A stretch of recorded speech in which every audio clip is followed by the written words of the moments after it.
تو آج ہماری کیفیت کیسی ہے؟ آج ہماری کیفیت شریعت کی تعلیم کے بالکل مقابل میں ہے، ضد میں ہے۔ شریعت کہتی ہے کہ عبادت کرو تو تنہائی میں کرو، ایسی کرو کہ کسی کو معلوم نہ ہو، صرف اللہ کو معلوم۔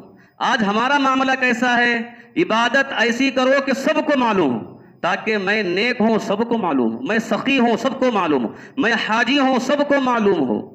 عبادت کا معاملہ ایسا ہے، لیکن جب گناہ کی بات آتی ہے وہاں پر چاہتا ہے انسان تنہائی میں گناہ کرے، میرے گناہ کسی کو معلوم نہ ہو، میرے عیوب کسی کو معلوم نہ ہو۔ اگر کسی کو معلوم بھی ہو جائے تو انسان آ کر کہتا ہے کسی کے سامنے ذکر نہ کرنا، یہ غلطی میرے پاس پائی جاتی ہے۔ یہ آج ہمارا ذہن ہے، ہماری عقل ہے کہ گناہ کرنے میں ہم تنہائی کو تلاش کرتے ہیں، تنہائی میں گناہ پر گناہ کرنے کو تیار ہیں، لیکن جب نیکی کی بات آتی ہے تو خواہش ہوتی ہے کہ سب کو دکھا کر۔ ان الحمد للہ نحمده ونستعینه ونستغفره ونؤمن به ونتوکل علیہ ونعوذ باللہ من شرور انفسنا ومن سیئات اعمالنا من يهده الله فلا مضل له ومن يضلله فلا هادي له أشهد أن لا إله إلا الله وحده لا شريك له وأشهد أن محمدا عبده ورسوله يا أيها الذين آمنوا اتقوا الله حق تقاته ولا تموتن إلا وأنتم مسلمون يا أيها الناس اتقوا ربكم الذي خلقكم من نفس واحدة وخلق منها زوجها وبث منهما رجالا كثيرا ونساء واتقوا الله الذي تساءلون به والأرحام إن الله كان عليكم رقيبا يا أيها الذين آمنوا اتقوا الله وقولوا قولا سديدا يصلح لكم أعمالكم ويغفر لكم ذنوبكم ومن يطع الله ورسوله فقد فاز فوزا عظيما فإن أصدق الحديث كتاب الله وخير الهدي هدي محمد صلى الله عليه وسلم وشر الأمور محدثاتها وكل محدثة بدعة وكل بدعة ضلالة وكل ضلالة في النار عن عائشة رضي الله تعالى عنها قالت كان رسول الله صلى الله عليه وسلم يجتهد في العشر الأواخر ما لا يجتهد في غيره۔ قابل احترام حاضرین، پردہ نشین خواتین، ہر قسم کی تعریف، توصیف، بڑائی، کبریائی اس اللہ وحدہ لا شریک لائق ہے، جس کے فضل و کرم سے، جس کی توفیق سے ہماری زندگی میں رمضان کا مہینہ نصیب ہوا ہے۔ لاکھوں درود و سلام اللہ کے سارے انبیاء پر، خصوصاً آخری نبی محمد مصطفیٰ صلی اللہ علیہ وسلم پر، جنہوں نے رمضان کی عظمت کو بتایا اور عملاً رمضان گزارنے کا طریقہ بھی سکھایا ہے۔ محترم حضرات، یقیناً یہ رمضان کا مہینہ بڑی برکتوں والا، رحمتوں والا مہینہ ہے، نیکیوں والا مہینہ ہے۔ اس میں انسان کو زیادہ سے زیادہ نیکی کرنا چاہیے۔ کتنی بھی نیکیاں انسان اس مہینے میں کر لے اس کے لیے کم ہے۔ اور ویسے بھی یہ رمضان کا مہینہ ابھی ہمارے لیے ختم ہونے کے قریب ہے، بالکل ہم 2 عشرے مکمل کرنے کے قریب ہیں۔ ابھی 1-2 دن کے بعد رمضان کا آخری عشرہ ہمارے درمیان شروع ہونے والا ہے۔ اس اعتبار سے ہمیں اس مہینے کو غنیمت جانتے ہوئے اس مہینے کا حق ادا کرنے کی کوشش کرنا چاہیے، اور اس مہینے کی عبادتوں میں اور زور اور پابندی کرنا چاہیے۔ جہاں تک آخری عشرے کی بات ہے، محترم حضرات، رمضان کا پورا مہینہ بڑی اہمیت والا ہے، لیکن اس پورے مہینے میں آخری عشرہ اور اہمیت کا حامل ہے، جو ابھی ہمارے سامنے آنے والا ہے، جس کے لیے ہمیں ابھی سے تیاری کرنے کی ضرورت ہے۔ یہ آخری عشرہ، آخر کے 10 دن ثواب کے اعتبار سے بھی بڑی اہمیت کے حامل ہیں، عبادت اور نیکی کے اعتبار سے بھی بڑے اہمیت کے حامل ہیں، اور رمضان کے اعمال میں خاص عمل آخری عشرے میں کیا جاتا ہے، اس اعتبار سے بھی یہ آخری عشرہ بڑا اہمیت والا ہے۔ آخری عشرے کا ذکر کرتے ہوئے عائشہ رضی اللہ تعالی عنہا نے فرمایا کہ اللہ کے رسول صلی اللہ علیہ وسلم آخری عشرے میں اتنی محنت کرتے کہ اتنی محنت آپ بقیہ دنوں میں نہیں کرتے تھے۔ بقیہ دنوں کے مقابلے میں آخری عشرے میں اللہ کے رسول صلی اللہ علیہ وسلم بڑی محنت کیا کرتے تھے۔ فرماتی ہیں کان رسول اللہ صلی اللہ علیہ وسلم یجتہد فی العشر الاواخر، کہ آپ صلی اللہ علیہ وسلم محنت کرتے تھے، محنت یعنی عبادت میں محنت کرتے تھے، اللہ کی اطاعت و بندگی میں محنت کرتے تھے۔ ما لا یجتہد فی غیرہ، یہ آخری عشرے کے علاوہ جو دن ہیں ان میں اتنی محنت نہیں ہوتی جتنی محنت کے آخری عشرے میں آپ کیا کرتے تھے۔ آخری عشرے میں محنت اور عبادت میں زیادتی کا اگر ہم حکمت کے طور پر دیکھیں تو ہمیں دو اسباب دکھائی دیتے ہیں۔ پہلا سبب تو یہ ہے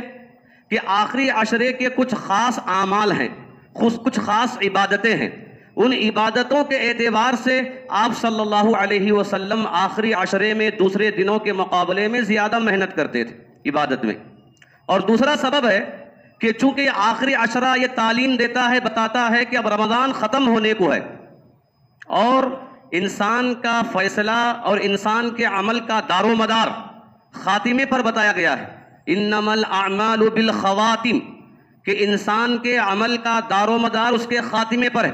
خاتمہ اگر اچھا ہے تو سمجھو کہ اس کا پورا عمل اچھا ہے، خاتمہ اگر اچھا نہیں ہے تو سمجھو کہ اس کا پورا عمل اچھا نہیں ہے۔ تو ان دونوں اعتبار سے اللہ کے رسول صلی اللہ علیہ وسلم آخری عشرے میں دوسرے عشروں کے مقابلے میں، دوسرے دنوں کے مقابلے میں بہت زیادہ محنت کیا کرتے تھے، اور خود محنت نہیں کرتے بلکہ خود محنت عبادت کرنے کے ساتھ ساتھ اپنے گھر والوں کو بھی محنت کراتے تھے اور اپنے گھر والوں کو بھی عبادت کرنے پر زور دیا کرتے تھے۔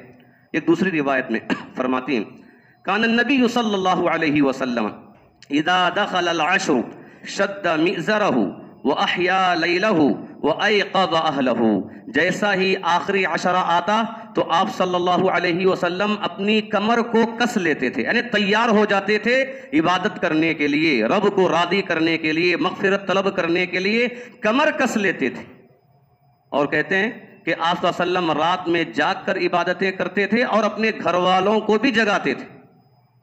اپنی راتوں کو زندہ کرتے، اپنے گھر والوں کو جگاتے تھے۔ ان دونوں حدیثوں سے یہ بات معلوم ہوتی ہے کہ آخری عشرہ یہ عبادت کا عشرہ ہے، اور آخری عشرے میں انسان کو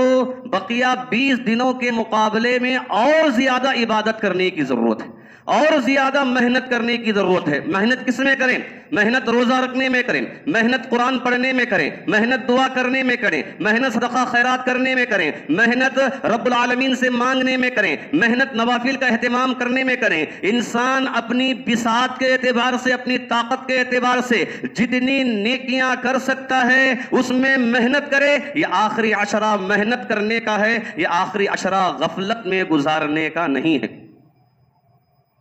محترم حضرات، جیسے ہی رمضان شروع ہوتا ہے لوگ بڑے پابند ہو جاتے ہیں،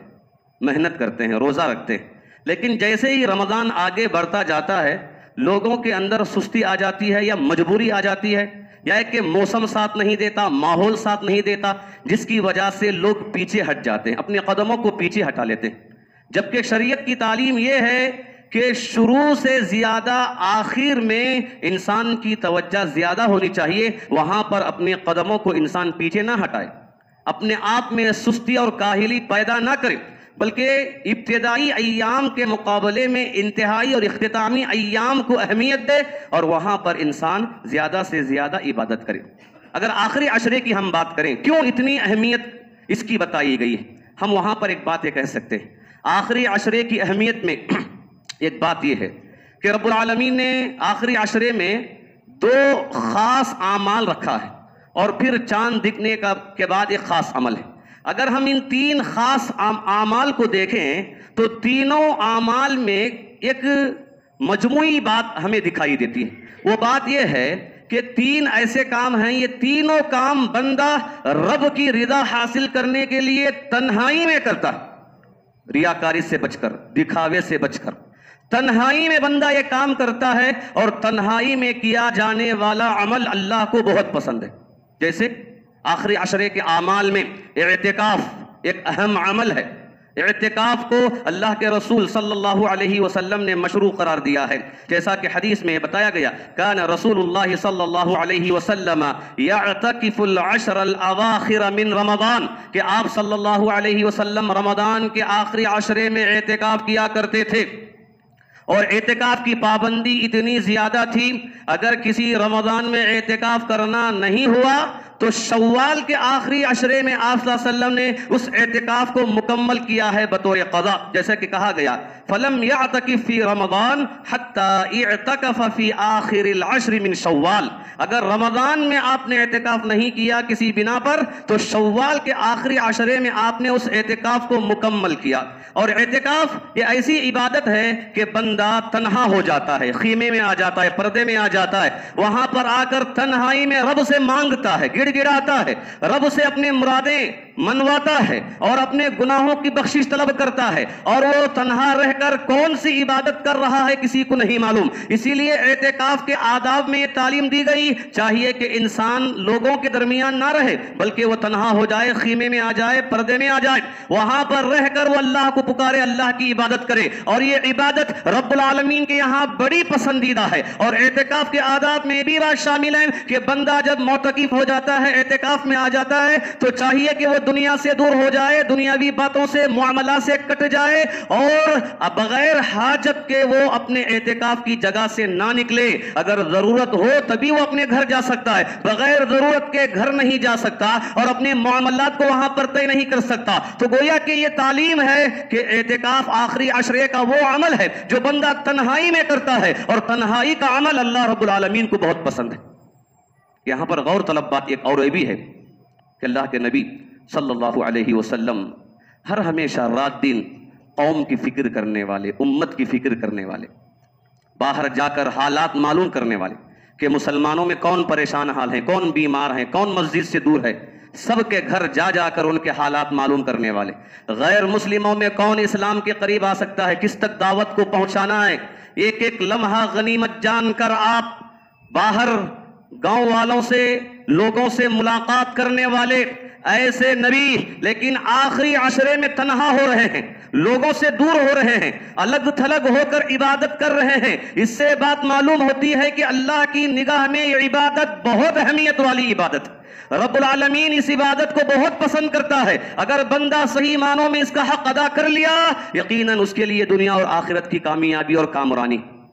اور قرآن مجید میں بھی رب العالمین نے اعتکاف کا کئی جگہ پر ذکر کیا، اور مریم علیہ السلام کا ذکر کرتے ہوئے یہ فرمایا گیا کہ جب زکریا علیہ السلام گئے مریم علیہ السلام کے پاس، کہتے ہیں فَكُلَّمَا دَخَلَ عَلَيْهَا زَكَرِيَّا الْمِحْرَابَ وَجَدَ عِندَهَا رِزْقًا قَالَ يَا مَرْيَمُ أَنَّىٰ لَكِ هَٰذَا قَالَتْ هُوَ مِنْ عِندِ اللَّهِ إِنَّ اللَّهَ يَرْزُقُ مَن يَشَاءُ بِغَيْرِ حِسَابٍ، کہ جب بھی زکریا علیہ السلام محراب میں جاتے تو وہاں انواع و اقسام کے کھانے کو پاتے۔ محراب سے کیا مراد ہے؟ علماء نے کہا محراب سے مراد نماز پڑھانے کی جگہ، پڑھنے کی جگہ، یہ محراب ہے۔ بعض علماء نے کہا کہ محراب سے مراد مسجد کے کسی حصے میں ایک خاص کمرہ ہے جہاں پر انسان تنہا ہو جاتا ہے۔ یقیناً یہ مریم علیہ السلام ہیں جو مسجد کی خدمت میں لگی تھی اور وہ تنہا ہو جاتی تھی، عبادت میں لگتی تھی، محراب میں رہ کر عبادت کرتی تھی۔ یہ تنہائی کی عبادت رب العالمین کو پسند ہے۔ رب العالمین نے غیبی طور پر ان کے لیے انواع و اقسام کے کھانوں کا انتظام کر دیا اور کہا کہ اللہ تعالیٰ جسے چاہتا ہے رزق کا انتظام کر دیتا ہے۔ یہی دیکھ کر زکریا علیہ السلام بھی پکارنے لگے کہ اے اللہ مجھے اولاد کی ضرورت ہے تاکہ میرا یہ مشن میرے بعد باقی رہے، اور جس چیز کو میں لے کر چل رہا ہوں میری ضروریت اسے بھی لے کر چلے۔ یہ مریم علیہ السلام کا عمل ہمیں تعلیم دیتا ہے، تنہائی کا عمل رب العالمین کے یہاں بڑا پسند ہے۔ اور دیکھیے کہ اللہ کے رسول صلی اللہ علیہ وسلم نبی بننے سے پہلے بھی یہی عبادت کرتے تھے، تنہائی کی عبادت۔ غار حرا میں آپ جاتے، کئی دن تک وہاں پر رہ کر اللہ کی عبادت کرتے تھے۔ کیسے کرتے؟ ابراہیم علیہ السلام کے دین کے مطابق کرتے تھے۔ اس وقت آپ صلی اللہ علیہ وسلم شرک نہیں کرتے تھے، شرک سے پاک تھے۔ ابراہیم علیہ السلام کے دین کے مطابق تنہا ہو کر آپ وہاں عبادت کرتے تھے، اور خاص کر آپ سیرت کی کتابیں پڑھ کر دیکھ لیجئے، وہاں پر یہ بات صاف الفاظ میں لکھی گئی ہے کہ عام طور پر آپ صلی اللہ علیہ وسلم رمضان کے مہینے میں غار حرا جایا کرتے تھے، رمضان کا مہینہ وہاں پر گزارتے تھے، اس لیے کہ رمضان کا مہینہ یہ عبادت کا مہینہ ہے، اور ان عبادتوں میں خاص عبادت تنہائی کی عبادت ہے، اور رب العالمین کو یہ عبادت بہت پسند ہے۔ وہاں پر جا کر آپ کئی دن تک عبادت کیا کرتے تھے۔ محترم حضرات، آخری عشرے کی عبادتوں میں ایک عبادت شب قدر ہے۔ شب قدر کی فضیلت خود قرآن مجید میں رب العالمین نے بیان کیا، کہا اِنَّا أَنزَلْنَاهُ فِي لَيْلَةِ الْقَدْرِ وَمَا أَدْرَاكَ مَا لَيْلَةُ الْقَدْرِ لَيْلَةُ الْقَدْرِ خَيْرٌ مِّنْ أَلْفِ شَهْرٍ۔ بے شک ہم نے اسے اتارا لیلۃ القدر میں۔ لیلۃ القدر کیا ہے، تمہیں کیا معلوم؟ لیلۃ القدر ایسی رات ہے جس کی عبادت 1000 مہینوں سے بڑھ کر ہے، جس میں رحمت کے فرشتے نازل ہوتے ہیں، سکون نازل ہوتا ہے، رب العالمین کے فیصلے اس رات ہوتے ہیں۔ تو یہ عظیم رات رب العالمین نے آخری عشرے میں رکھا، اور یہ رات کی عبادت ایسی عظیم عبادت ہے کہ اللہ کے رسول صلی اللہ علیہ وسلم نے فرمایا من قام لیلۃ القدر ایمانا واحتسابا غفر له ما تقدم من ذنبه۔ اگر کوئی لیلۃ القدر میں قیام کرتا ہے، نماز پڑھتا ہے، تو اس کے پچھلے گناہوں کو معاف کر دیا جائے گا، ایمان و یقین کے ساتھ اگر وہ نماز پڑھ لے۔ لیکن یہاں سوال یہ ہے کہ یہی حدیث آپ صلی اللہ علیہ وسلم نے عام رمضان کے حوالے سے بھی بیان کیا، من قام رمضان ایمانا واحتسابا غفر له ما تقدم من ذنبه۔ جو رمضان میں تراویح پڑھتا ہے، قیام کرتا ہے، اس کے پچھلے گناہ معاف ہو جاتے ہیں۔ یہ حدیث اس کے حساب سے لیلۃ القدر بھی اس میں شامل ہو گئی، آخری عشرہ بھی اس میں آ گیا، لیکن الگ سے آپ صلی اللہ علیہ وسلم نے شب قدر کا ذکر کرتے ہوئے، لیلۃ القدر کا ذکر کرتے ہوئے اس کی اہمیت کو دو پالا کر دیا، اجاگر کر دیا، اور بتایا کہ چاہیے کہ لوگ اس رات کو غفلت میں نہ گزاریں، کھیل کود میں، باتوں میں ادھر ادھر گھومتے پھرتے ہوئے نہ گزاریں۔ یہ عبادت ہے، خاص رات کی عبادت 1000 مہینوں سے بڑھ کر۔ لیلۃ القدر محترم حضرات ایک ایسی عظیم رات ہے، حدیث میں اللہ کے رسول صلی اللہ علیہ وسلم کے حوالے سے یہ بات بتائی گئی، کہا تحروا لیلۃ القدر فی الوتر من العشر الاواخر من رمضان۔ کہا لوگوں، آخری عشرے کے طاق راتوں میں تم لیلۃ القدر کو تلاش کرو، ڈھونڈو۔ آخری عشرے کے طاق راتوں میں، یہ آخری عشرے کی فضیلت میں یہ بات شامل ہے کہ اس میں طاق راتوں میں شب قدر انسان کو مل جائے تو 1000 مہینوں کی عبادت سے بڑھ کر انسان کو ثواب ملتا ہے۔ لیکن یہاں پر بھی ایک بات ہمیں یاد رکھنا چاہیے، یہ رات کی عبادت دراصل تنہائی کی عبادت ہے، یہ ریاکاری کی عبادت نہیں ہے، تنہائی کی عبادت ہے کہ بندہ رات کے اندھیرے میں تنہائی میں رب العالمین کو یاد کرے، اللہ کی عبادت کرے، گھر میں جا کر یاد کرے، تنہا ہو کر یاد کرے، یا مسجد ہی میں بیٹھ کر یاد کرتا ہے، اس کی عبادت کرتا ہے۔ یہ تنہائی کی عبادت رب العالمین کے یہاں بڑی پسندیدہ، اسی لیے اللہ تعالیٰ نے اس رات کو مقرر کیا، جبکہ دن تو ہے رمضان کے عبادت کرنے کے لیے، اطاعت کرنے کے لیے، لیکن دن میں اجالا ہے، دن میں اجتماع ہے، دن میں دکھنے کی بات ہے، لیکن رات میں یہ اندھیرا پن، یہ تاریکی، یہ انسان کو نصیحت کرتی ہے کہ اے بندے تنہا ہو جا، یکسوئی تیرے اندر آ جائے گی، اور تو اپنے رب کو پکار اور دیکھ تیرا جواب کیسے ملے گا۔ یقیناً یہ تنہائی کی عبادت رب العالمین کے یہاں بڑی پسندیدہ عبادت ہے۔ ایک حدیث میں اللہ کے رسول صلی اللہ علیہ وسلم فرماتے ہیں ان ھذا الشہر قد حضرکم، لوگوں سنو، یہ مہینہ تمہارے سامنے آ گیا ہے، وفیہ لیلۃ خیر من الف شہر، اور یہ بھی سنو کہ اس مہینے میں ایک رات ہے جس کی عبادت 1000 مہینوں سے بڑھ کر ہے۔ من حرمها فقد حرم الخیر کلہ، اگر کوئی اس رات سے محروم ہو گیا تو سمجھو کہ ہر طرح کے خیر سے محروم ہو گیا۔ ولا يحرم خیرها الا المحروم،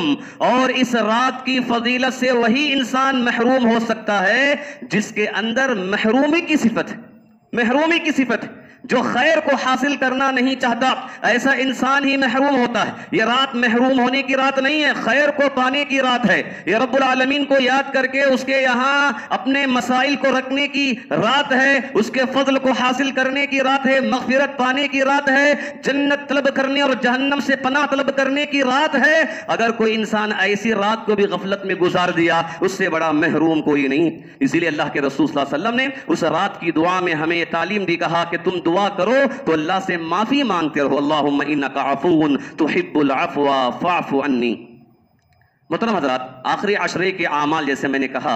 چاند دکھنے کے بعد کا عمل اگر ہم دیکھیں، جسے صدقۃ الفطر کہتے ہیں، زکوٰۃ الفطر کہتے ہیں۔ زکوٰۃ الفطر تو رمضان ختم ہونے کے بعد دیا جاتا ہے، رمضان تو ختم ہو گیا لیکن اس کا تعلق رمضان سے ہے۔ کیسے ہے کہ اللہ کے رسول نے فرمایا کہ زکوٰۃ الفطر جو دیا جاتا ہے اس کے دو فائدے ہیں، ایک تو مسکین کے پیٹ کو بھرنا ہے، بھوک کو ختم کرنا ہے، اور دوسرا روزے دار کی جو غلطیاں روزے کی حالت میں ہوئی ہیں اس کا کفارہ ادا ہو جانا ہے۔ لیکن وہاں تنہائی کی اگر ہم بات کریں تو ہمیں ایک بات یہ ملتی ہے کہ شریعت نے تعلیم یہ دی کہ زکوٰۃ الفطر عید کی نماز کو جانے سے پہلے ہی ادا کرنا ہے۔ رات میں چاند دکھتا ہے، یہ عمل رات میں کیا جائے گا اور صبح میں بھی کیا جائے تو تنہائی میں کیا جائے گا۔ ایسا عمل کہ لوگوں کو دکھا کر کیا جانے والا عمل نہیں ہے۔ یقیناً یہ تنہائی کا عمل رب العالمین کے یہاں بہت پسند ہے، اور اسی لیے آخری عشرہ بڑی فضیلت والا، اہمیت والا ہے کہ اس میں تین اہم کام کیے جاتے ہیں، وہ کام بڑے فضیلت والے، اور ساتھ ہی ساتھ وہ سارے کے سارے کام اللہ کو راضی کرنے کے لیے بندہ اخلاص و للہیت کے ساتھ تنہائی میں انجام دیتا ہے۔ محترم حضرات، اگر ہم تنہائی کی عبادت کی بات کریں، شریعت میں جتنی بھی عبادتیں بتائی گئی ہیں ہر عبادت میں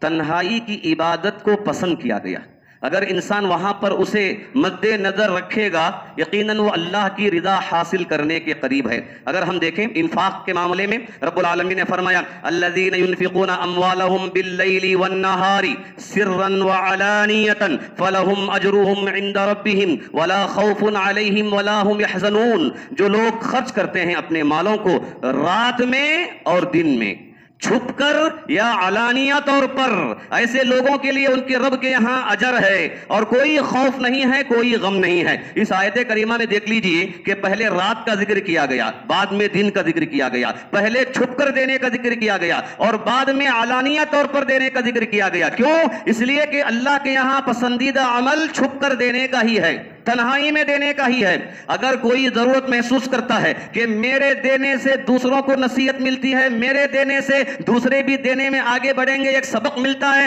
اگر اس نیت سے کوئی بتا کر دے تو اچھا عمل ہے، ورنہ چھپ چھپا کر دینا ہی اللہ کے یہاں پسندیدہ عمل ہے۔ جیسا کہ اللہ کے رسول صلی اللہ علیہ وسلم نے فرمایا وَرَجُلٌ تَصَدَّقَ بِصَدَقَةٍ فَأَخْفَاهَا حَتَّى لَا تَعْلَمَ شِمَالُهُ مَا تُنْفِقُ يَمِينُهُ۔ 7 خوش نصیبوں میں سے ایک وہ خوش نصیب بھی ہے جس نے چھپا کر مال دیا، ایسا چھپا کر دیا کہ سیدھے ہاتھ نے جو خرچ کیا ہے اس کے دامیں ہاتھ کو بھی نہیں معلوم ہے، اس کے دائیں ہاتھ نے جو خرچ کیا ہے اس کے بائیں ہاتھ کو علم نہیں ہے، ایسا اس نے خرچ کیا ہے۔ تو سوچو کہ رب العالمین نے اس عمل کو اتنا پسندیدہ قرار دیا کہ کل قیامت کے دن وہ سعادت مندوں میں ہوگا، سائے میں جگہ حاصل کرے گا اور ہولناکیوں سے کل قیامت کے دن کی پریشانیوں سے محفوظ ہو جائے گا۔ اسی طرح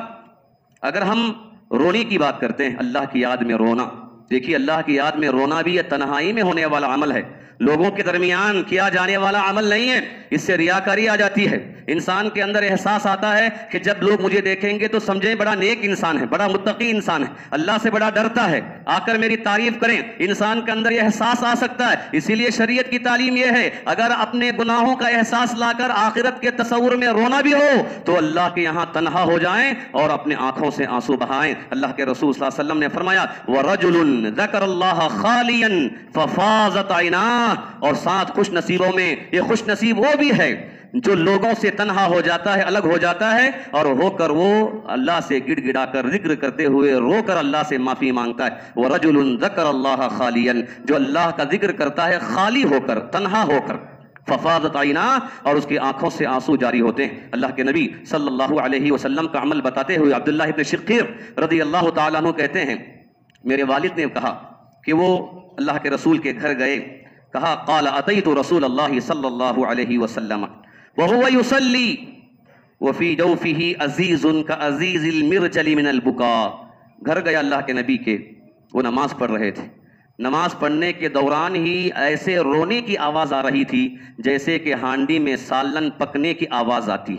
اللہ کے نبی ہیں، گھر میں تنہا ہیں، گھر میں تنہا ہو کر نماز میں اللہ کی یاد میں رو رہے ہیں، سینہ کانپ رہا ہے، اور ایسی آواز محسوس صحابی نے کی، اس کی تمثیل بیان کرتے ہوئے کہا کہ جیسے ابلنے کی آواز، سالن کے پکنے کی آواز آتی ہے، اللہ کے نبی کے سینے سے ایسی آواز آ رہی ہے۔ یہ اللہ کے نبی ہیں، گناہوں سے پاک ہیں، لیکن اس کے باوجود تنہائی میں اللہ کو یاد کر کے رو رہے ہیں۔ یہ آپ کی سنت، آپ کا نمونہ ہمیں بتاتا ہے کہ ہمیں چاہیے کہ ہم رب العالمین کے لیے تنہا ہو جائیں اور اس کی یاد میں ہم آنسو بہا کر گڑ گڑائیں، معافی مانگیں۔ محترم حضرات، رمضان کا جو اصل مقصد رب العالمین نے بتایا، کہا یا ایھا الذین آمنوا کتب علیکم الصیام کما کتب علی الذین من قبلکم لعلکم تتقون، اے ایمان والو تم پر روزے ویسے ہی فرض کیے گئے ہیں جیسا کہ تم سے پہلے کے لوگوں پر روزے فرض کیے گئے، کیوں؟ لعلکم تتقون، تاکہ تم متقی بن جاؤ۔ یہ تقوی کیا ہے؟ یہ تقوی انسان کے اندرونی صفت کا معاملہ ہے، ظاہر میں کبھی کسی کو دکھائی نہیں دیتا کہ انسان کی کیفیت کیسی ہے، اس کے اعمال کیسے ہیں۔ ظاہر میں تو انسان بہت اچھا دکھتا ہے، بتاتا ہے، لیکن اندر اس کا کیسا ہے، باطن اس کا کیسا ہے، یہ کسی کو دکھائی نہیں دیتا۔ تو گویا کہ یہ تنہا عمل ہے، یہ نہ دکھنے والا عمل ہے۔ تو رب العالمین نے کہا کہ روزہ اسی کی تربیت دینے کے لیے رکھا گیا ہے، رمضان کا مہینہ اسی کی تربیت دینے کے لیے رکھا گیا ہے کہ بندے کے اندر یہ درد، یہ احساس آ جائے کہ میں اللہ کو یاد کروں، میں اپنی آخرت اچھی بناؤں اور اللہ کو راضی کرنے کے لیے کچھ ایسے کام کر لوں۔ یہ تقوی یہ اندر کا عمل ہے، جیسا کہ اللہ کے رسول نے فرمایا الا ان فی الجسد لمضغہ اذا صلح صلح الجسد کلہ واذا فسدت فسد الجسد کلہ الا وہی القلب، کہا لوگوں سنو، جسم میں ایک گوشت کا ٹکڑا، اگر وہ ٹکڑا درست ہے پورا جسم درست ہے، اگر گوشت کا ٹکڑا بگڑ گیا پورا جسم بگڑ گیا، اور کہا کہ وہ دل ہے۔ اور پھر آپ صلی اللہ علیہ وسلم نے یہ بھی فرمایا التقوی ہا ہونا، التقوی ہا ہونا، التقوی ہا ہونا۔ سنو، تقوی دل کا نام ہے، دل کی کیفیت کا نام ہے، دل میں پیدا کرنے والے احساسات کا نام ہے، یہ ظاہری چیزوں کا نام نہیں۔ انسان کا دل متقی ہو جائے تو سارے اعضاء متقی ہو جائیں گے۔ یہ رمضان اور اس کی عبادت روزہ ہمیں یہی تعلیم دیتا ہے کہ یقیناً اللہ کے یہاں تنہائی کی عبادت بڑی پسندیدہ ہے، اور رمضان کی تربیت میں یہ چیز شامل ہے۔ محترم حضرات، نماز کی اگر ہم بات کرتے ہیں، یاد رکھیے فرض نماز مرد کے لیے جماعت کے ساتھ مسجد میں پڑھنا ضروری ہے، جتنا نماز فرض ہے اتنا ہی جماعت کے ساتھ مسجد میں پڑھنا بھی فرض ہے۔ لیکن جب ہم نوافل کی بات کرتے ہیں، سنتوں کی بات کرتے ہیں، تو شریعت نے کہا سب کے لیے افضل گھر میں پڑھنا ہے، سنتیں گھر میں پڑھنا افضل ہے، نفل نمازیں گھر میں پڑھنا افضل ہے۔ کیوں؟ اس لیے کہ بندہ وہاں تنہا ہو جاتا ہے،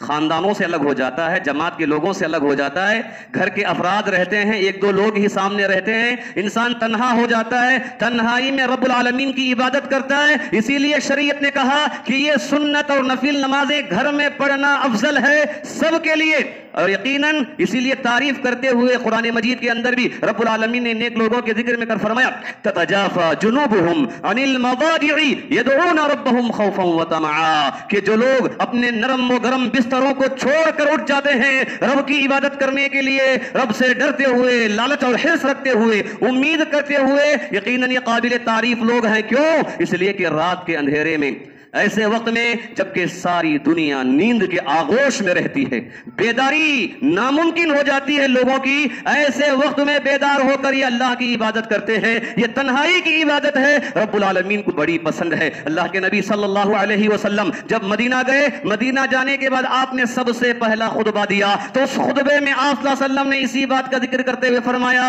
وَصَلُّوا بِاللَّيْلِ وَالنَّاسُ نِيَامٌ، لوگوں رات میں نماز پڑھو۔ کب؟ جبکہ لوگ سو رہے ہوں لوگ، تم تنہا ہو، تم بیدار ہو، تم اور تمہارے رب کا معاملہ ہے، اپنے رب سے مانگنے کے لیے تم بیدار ہو جاؤ۔ صلوا باللیل والناس نیام، کیا ہے بدلہ؟ تدخلوا الجنت بسلام، جنت میں تم سلامتی کے ساتھ داخل ہو جاؤ۔ محترم حضرات، اگر ہم دعا کی بات کرتے ہیں، رب العالمین کے یہاں دعا کرنا ہے، یقیناً دعا میں بھی تنہا ہو کر دعا کرنا ہی بہتر ہے،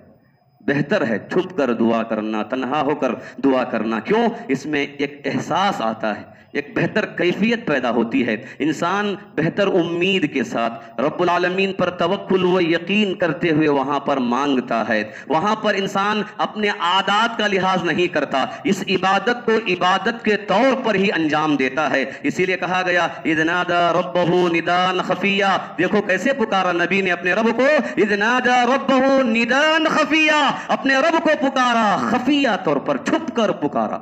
چھپ کر پکارا اور یہ پکار رب العالمین نے قبول کر لی اور اللہ کے یہاں یہ پسندیدہ عمل ہے. تنہائی کا عمل رب العالمین کے یہاں پسندیدہ عمل ہے. محترم حضرات، ان تمام واقعات سے ہمیں یقیناً یہ بات معلوم ہوتی ہے یہ رمضان کا مہینہ جو تعلیم ہمیں دیتا ہے ان تعلیمات میں سے ایک اہم تعلیم یہ بھی ہے کہ بندہ جو بھی عبادت کرے ایسی عبادت ہو جو تنہائی کی عبادت ہو، کسی کو اس کا علم نہ ہو، تاکہ اس میں ریاکاری، احسان جتلانا اور دوسروں کو تکلیف دینے کی کوئی بات داخل نہ ہو، شامل نہ ہو.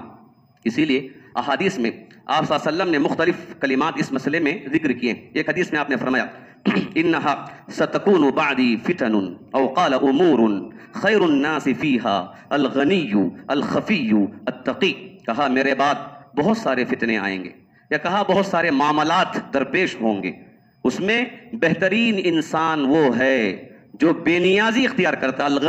الغنی بے نیازی اختیار کرتا ہے. کون سی بے نیازی؟ دل کی بے نیازی. الغنا غنى النفس، اصل مالداری یہ دل کی مالداری ہے جو بے نیازی اختیار کرتا ہے، دوسروں کے مال پر نظر نہیں ڈالتا، دوسروں کے سامنے اپنے ہاتھ کو نہیں پھیلاتا، دوسروں سے مانگنے کے لیے نہیں جاتا. الغنا غنى النفس کہ بہتر مالداری یہ دل کی مالداری ہے جو ایسا دل کا مالدار ہو جائے. یا الخفی جو چھپ کر عبادت کرنے والا ہے. التقی جو تقوی اختیار کرنے والا ہے. ایسے لوگ ہی فتنوں کے دور میں خیر میں رہیں گے، فتنوں کے دور میں خیر میں رہیں گے. تو آپ صلی اللہ علیہ وسلم نے فتنوں سے یا مصائب سے بچنے کے ذکر میں چھپ کر کی جانے والی عبادت کا آپ نے ذکر کیا. ایک واقعہ ابن ماجہ کی روایت میں ہے،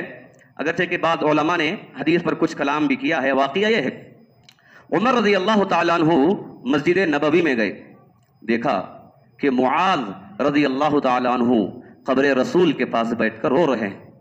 پوچھا کہ اے معاذ رونے کی کیا بات ہے، کیوں رو رہے ہو؟ تو کہا کہ اے عمر اللہ کے نبی کی باتیں مجھے یاد آئیں تو ان باتوں کو یاد کر کے میں رو رہا ہوں. کیا کہا اللہ کے نبی نے؟ تو کہا اللہ کے رسول صلی اللہ علیہ وسلم نے فرمایا ان ایسر الریاء شرک، کہ یقیناً ریاکاری یہ شرک ہے. وَإِنَّ مَنْ عَادَ لِلَّهِ وَلِيًّا فَقَدْ بَارَزَ اللَّهَ بِالْمُحَارَبَةِ، اور آپ نے فرمایا جو اللہ کے ولی سے دشمنی کرتا ہے وہ اللہ کے ساتھ جنگ کرنے کا اعلان کر رہا ہے. اس کے بعد فرمایا ان اللہ یحب الابرار الاتقیاء والاخفیاء الذین اذا غابوا لم یفتقدوا واذا حضروا لم یدعوا. کہا کہ اللہ رب العالمین ان بندوں کو پسند کرتا ہے جو نیکوکار ہیں، جو متقی ہیں اور جو اخفیاء ہیں، یعنی چھپ کر عبادت کرنے والے ہیں. کیسے چھپ کر عبادت کرنے والے؟ اس کی تعریف میں کہا اذا غابوا لم یفتقدوا، اگر وہ لوگ گم ہو جائیں تو کوئی ڈھونڈنے والا نہیں رہے گا، اس لیے کہ کبھی وہ لوگوں کے سامنے آئی نہیں، ان کی پہچان ہی نہیں ہے. اگر وہ غائب ہو جائیں تو کوئی ڈھونڈنے والا نہیں رہے گا. وَإِذَا حَضَرُوا لَمْ يُدْعُوا، اگر وہ سامنے آ بھی جائیں کوئی انہیں دعوت دینے والا، پکارنے والا نہیں رہے گا. یہ ایسے لوگ ہوں گے جو اپنی تنہائی میں اپنی دنیا میں رہ کر اللہ کی عبادت کرتے ہیں. اور اللہ کے رسول نے کہا کہ ایسے بندے اللہ کے یہاں بڑے پسندیدہ ہیں جو چھپ چھپ کر اللہ کی عبادت کرتے ہیں. اسی لیے عمر رضی اللہ تعالیٰ عنہ فرماتے ہیں خذوا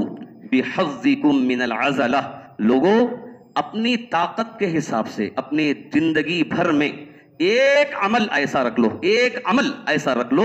جو تنہائی کا تمہارا خاص عمل ہو، تنہائی کا تمہارا خاص عمل ہو. ایک عمل، جتنے بھی تم کام کرتے ہو سارے کاموں میں ایک عمل ایسا تم اپنے پاس رکھ لو جو تنہائی کا ہو، تمہارے اور تمہارے رب کے سوا کسی کو اس کا علم نہ ہو. خذوا بحظکم من العزلہ، اپنے حصے کو، تنہائی کے حصے کو تم اپنا لو. اور ابن المسیب رحمہ اللہ کہتے ہیں العزلۃ عبادۃ و ذکر، تنہا ہو جانا رب کی عبادت میں یہ بہترین عبادت ہے اور بہترین ذکر ہے. ابن تیمیہ رحمہ اللہ کہتے ہیں لا بد للعبد من منزلۃ لعبادته وذکره وتلاوته ومحاسبته لنفسه ودعائه واستغفاره وبعده عن الشر. ایک بندے کے لیے ضروری ہے تنہا ہو کر عبادت کرنا. کیسے؟ اپنی عبادت کے لیے تنہا ہونا، اپنے ذکر کے لیے تنہا ہونا، اپنی تلاوت کے لیے تنہا ہونا، اور اپنے نفس کے محاسبے کے لیے تنہا ہونا، اور دعا کرنے، استغفار کرنے کے لیے تنہا ہونا، اور اس کے ساتھ ساتھ اپنے گناہوں سے بچنے کے لیے بھی تنہا ہونا. محترم حضرات، یہاں پر آج ہم عقلی طور پر ایک بات کریں تو آج ہماری کیفیت کیسی ہے؟ آج ہماری کیفیت شریعت کی تعلیم کے بالکل مقابل میں ہے، ضد میں ہے۔ شریعت کہتی ہے کہ عبادت کرو تو تنہائی میں کرو، ایسی کرو کہ کسی کو معلوم نہ ہو، صرف اللہ کو معلوم۔ آج ہمارا معاملہ کیسا ہے؟ عبادت ایسی کرو کہ سب کو معلوم ہو، تاکہ میں نیک ہوں سب کو معلوم ہو، میں سخی ہوں سب کو معلوم ہو، میں حاجی ہوں سب کو معلوم ہو۔ عبادت کا معاملہ ایسا ہے، لیکن جب گناہ کی بات آتی ہے وہاں پر چاہتا ہے انسان تنہائی میں گناہ کرے، میرے گناہ کسی کو معلوم نہ ہو، میرے عیوب کسی کو معلوم نہ ہو۔ اگر کسی کو معلوم بھی ہو جائے تو انسان آ کر کہتا ہے کسی کے سامنے ذکر نہ کرنا، یہ غلطی میرے پاس پائی جاتی ہے۔ یہ آج ہمارا ذہن ہے، ہماری عقل ہے کہ گناہ کرنے میں ہم تنہائی کو تلاش کرتے ہیں، تنہائی میں گناہ پر گناہ کرنے کو تیار ہیں، لیکن جب نیکی کی بات آتی ہے تو خواہش ہوتی ہے کہ سب کو دکھا کر کریں۔ اور دیکھیے یہ انسان کی طبیعت ہے، انسان کی فطرت ہے، انسان کی فطرت ہی ایسی ہے۔ انسان کتنا بھی اچھا پڑھا لکھا اور جاننے والا عبادت گزار کیوں نہ ہو، کہیں نہ کہیں یہ چیز انسان کے دل میں آ جاتی ہے۔ کیوں؟ اس لیے کہ جب کوئی اچھا کام کیا جاتا ہے تو انسان چاہتا ہے کہ لوگ اس کی تعریف کریں۔ اب اسے معلوم ہے کہ اس اچھے کام کے ذریعے میرا چرچا ہوگا، ہر طرف میرا نام ہوگا، ذکر خیر ہوگا، ہر گھر میں میرا ذکر ہوگا۔ انسان اسی کا خیال کرتے ہوئے لوگوں کے سامنے عیاں طور پر علی الاعلان اس کام کے کرنے میں اتر جاتا ہے۔ یہ انسان کی طبیعت ہے، اس لیے شریعت یہ کہتی ہے کہ انسان اپنی طبیعت میں تبدیلی پیدا کر لے، ایسے اعمال کو انجام دے جو اللہ کو معلوم ہو، دوسروں کو بتانے کی ضرورت نہیں ہے، اس لیے کہ دوسرا کوئی بدلہ دینے والا نہیں ہے، اللہ ہی اس کا بدلہ دینے والا ہے۔ اسی لیے ابن تیمیہ رحمہ اللہ نے کہا کہ گناہ کے معاملے میں بھی، گناہوں سے بچنے کے لیے بھی تنہا ہونے کی ضرورت ہے، نہ کہ گناہ کرنے کے لیے انسان کو تنہا ہونا ہے۔ محترم حضرات، تنہائی کی عبادت کی اگر ہم بات کریں، ایک حدیث میں اللہ کے رسول صلی اللہ علیہ وسلم فرماتے ہیں من استطاع منکم ان یکون له خبء من عمل صالح فلیفعل، کہا اگر کسی کے یہاں طاقت ہے عمل کرنے میں، کوئی ایسا عمل جسے چھپ کر کیا جائے، تو چاہیے کہ وہ انسان اس عمل کو کر لے۔ صحیح حدیث ہے، اللہ کے رسول کہہ رہے ہیں کہ کوئی ایک عمل بھی اگر کوئی انسان چھپ کر کر سکتا ہے تو کر لے، اس لیے کہ یہ عمل اللہ کے یہاں بڑا پسندیدہ ہے۔ اور یاد رکھیے، جو انسان تنہائی میں جو بھی کام کرتا ہے، جب اسے یہ احساس ہو جائے کہ کام میں نے اللہ کو راضی کرنے کے لیے کیا ہے، اسے جو لذت اور مزہ ملتا ہے عبادت کا، وہ لذت وہ مزہ ریاکاری میں نہیں ملتا، دکھاوے میں نہیں ملتا۔ دوسروں کی تعریفیں ہزار سن لے، دوسروں کی زبان سے چرچے ہزار سن لے، لیکن اللہ کو راضی کرنے کے لیے کوئی ایک عمل بندہ کیا ہو، یقیناً اس کے ذریعے جو دل کو سکون ملتا ہے، ایک امید جو جاگتی ہے کہ اللہ اس عمل کو قبول کر لے اور مجھے جنت مل جائے، اور میں یہ عمل صرف اللہ کے لیے کیا ہے، اگر انسان کے اندر جب یہ احساس آتا ہے، جو لذت اور سکون انسان کو ملتا ہے، یقیناً وہ سکون بڑے بڑے دکھاوے کے کاموں میں بھی انسان کو نہیں ملتا۔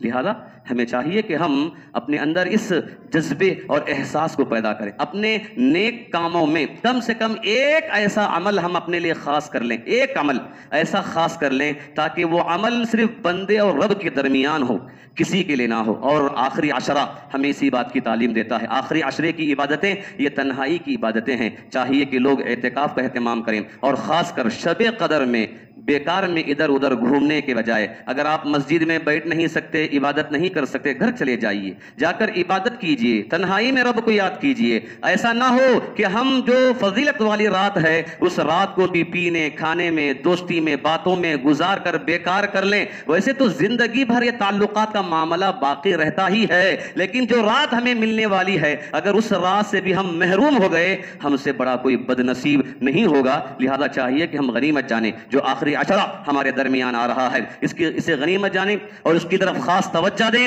اس کی تیاری اب سے کر لیں اور خوب آخری عشرے میں محنت کرنے کی کوشش کریں۔ رب العالمین سے دعا ہے کہ اللہ تعالی ہمیں رمضان کے کی گئی عبادتوں کو قبول فرمائے، رب العالمین آخری عشرے میں خوب محنت کے ساتھ عبادت و اطاعت کرنے کی توفیق عطا فرمائے، اللہ تعالی ہم سب کو تنہائی کی عبادتوں کو انتخاب کرنے کی توفیق عطا فرمائے، اللہ تعالی ریاکاری سے، دکھاوے سے دور رہ کر اخلاص و للہیت کے ساتھ ہر عبادت کو انجام دینے کی توفیق عطا فرمائے۔ رب العالمین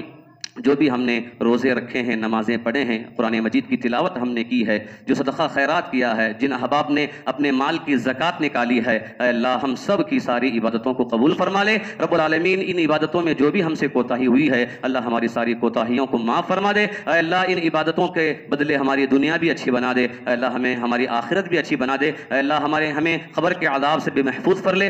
اے اللہ ہمیں کل قیامت کے دن جہنم کے عذاب سے بھی بچا لے، اے اللہ جو بیمار ہیں انہیں شفائے کاملہ عاجلہ عطا فرما دے، اے اللہ جو پریشان حال ہیں مالی طور پر، جسمانی طور پر، گھریلو اور ازدواجی زندگی میں اور اولاد کے مسئلے میں، جس طرح کے بھی مسائل میں لوگ پریشان ہیں اللہ سب کے پریشانیوں کو حل کر دے، اللہ سب کے مسائل کو دور کر دے، اے اللہ سب کے زندگی میں، سب کے معاملات میں خیر عطا فرما، اے اللہ سب کی زندگیوں میں سکون عطا فرما، اے اللہ خیر و برکت کی زندگی گزارنے کی توفیق عطا فرما، اے اللہ جن لوگوں کا بھی انتقال ہوا ہے جو قبروں میں آرام کر رہے ہیں اے اللہ سب کو قبر کے عذاب سے محفوظ فرما، رب العالمین انہیں جنت الفردوس میں اعلیٰ علیین میں جگہ عطا فرما، اے اللہ انہیں جہنم کے عذاب سے محفوظ فرما، اے اللہ جو بھی رمضان ہمارے درمیان باقی ہے اے اللہ ہمیں اس رمضان کا صحیح حق ادا کرنے کی توفیق عطا فرما، اے اللہ ہمارے چھوٹے بڑے گناہوں کو معاف فرما، اے اللہ رمضان میں ہماری مغفرت فرما، اے اللہ رمضان کا جو اصل مقصد مغفرت ہے اے اللہ وہ مغفرت کی دولت سے ہمیں مالا مال فرما، آمین۔ بارک اللہ لنا ولکم فی القرآن المجید ورفعنا وإياكم بالآیات والذکر الحمید انہ تعالی جواد کریم ملک بر رؤوف رحیم رب حلیم۔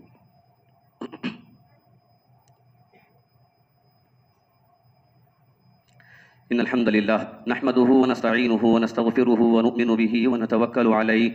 ونعوذ بالله من شرور أنفسنا ومن سيئات أعمالنا من يهده الله فلا مضل له ومن يضلله فلا هادي له أشهد أن لا إله إلا الله وحده لا شريك له وأشهد أن محمدا عبده ورسوله أما بعد فإن أصدق الحديث كتاب الله وخير الهدي هدي محمد صلى الله عليه وسلم وشر الأمور محدثاتها وكل محدثة بدعة وكل بدعة ضلالة وكل ضلالة في النار۔ أعوذ بالله من الشيطان الرجيم إن الله وملائكته يصلون على النبي يا أيها الذين آمنوا صلوا عليه وسلموا تسليما اللهم صل على محمد وعلى آل محمد كما صليت على إبراهيم وعلى آل إبراهيم إنك حميد مجيد اللهم بارك على محمد وعلى آل محمد كما باركت على إبراهيم وعلى آل إبراهيم إنك حميد مجيد اللهم انصر من نصر دين محمد صلى الله عليه وسلم وجعلنا منهم آمين وخذل من خذل دين محمد صلى الله عليه وسلم ولا تجعلنا منهم آمين۔ عباد الله رحمني ورحمكم الله إن الله يأمر بالعدل والإحسان وإيتاء ذي القربى وينهى عن الفحشاء والمنكر والبغي يعظكم لعلكم تذكرون اذكروا الله يذكركم وادعوه يستجب لكم ولذكر الله تعالى وأولى وأعز وأكبر۔